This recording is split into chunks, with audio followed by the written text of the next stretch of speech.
Par Larry Hodgson 7 juillet 2017. Pourquoi le tournesol suit-il le soleil? Le tournesol suit le soleil. Photo, Pixabay. On sait que le tournesol Helianthus suit le soleil, que les jeunes inflorescences font face à l'est le matin, au sud à midi et à l'ouest en fin d'après-midi pour retourner à leur position originale pendant la nuit. Et que, quand la fleur s'épanouit enfin, le mouvement cesse et la fleur se fixe pour toujours faire face à l'est. Mais pourquoi? En fait, presque tous les êtres vivants, des microbes aux mammifères, suivent un horaire d'environ 24 heures. On l'appelle le rythme circadien ou l'horloge biologique. Dans sa plus simple expression, l'horloge dit aux cellules quand s'éveiller et quand dormir, mais son effet est beaucoup plus étendu que cela. Dans le cas du tournesol, notamment, il dit à la tige comment pousser. Une tige qui s'allonge à des vitesses différentes le matin, la tige s'allonge plus rapidement du côté ouest, poussant le bouton floral vers l'est.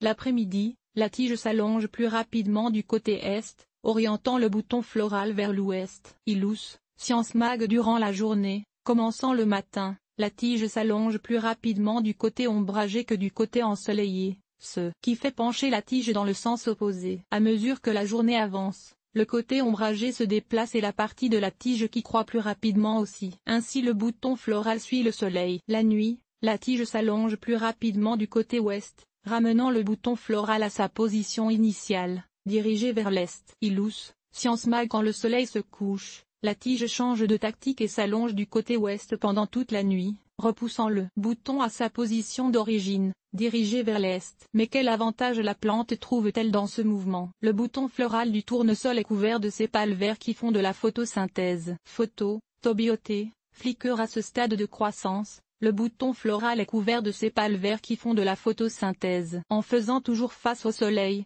il contribue à donner plus d'énergie à la plante. Quand on fixe une tige de tournesol à un tuteur pour empêcher tout mouvement, cela réduit la biomasse de la plante, signe que la photosynthèse n'est pas aussi efficace. En laboratoire, on a fait subir des journées de 30 heures au tournesol et cela dérange complètement le rythme circadien. Ils perdent la capacité de se rediriger vers l'est pendant la nuit. Tout cesse à l'épanouissement. Mais pourquoi alors l'inflorescence se fixe-t-elle en direction et à maturité? Le matin, les pollinisateurs, dont les abeilles, butinent davantage les fleurs qui font face à l'est, et ce, dans le but de se réchauffer. Le reste de la journée, toutefois, ils sont indifférents à l'orientation des fleurs. Photo, Pixabay. Quand la fleur s'épanouit, les sépales verts sont désormais derrière la fleur, cachés du soleil, et deviennent alors moins utiles. Mais une fleur qui fait face au soleil du matin se réchauffe plus rapidement qu'une fleur prenant toute autre orientation, alors que les insectes pollinisateurs, étant à sang froid, cherchent le moyen de se réchauffer le matin. Ainsi le matin,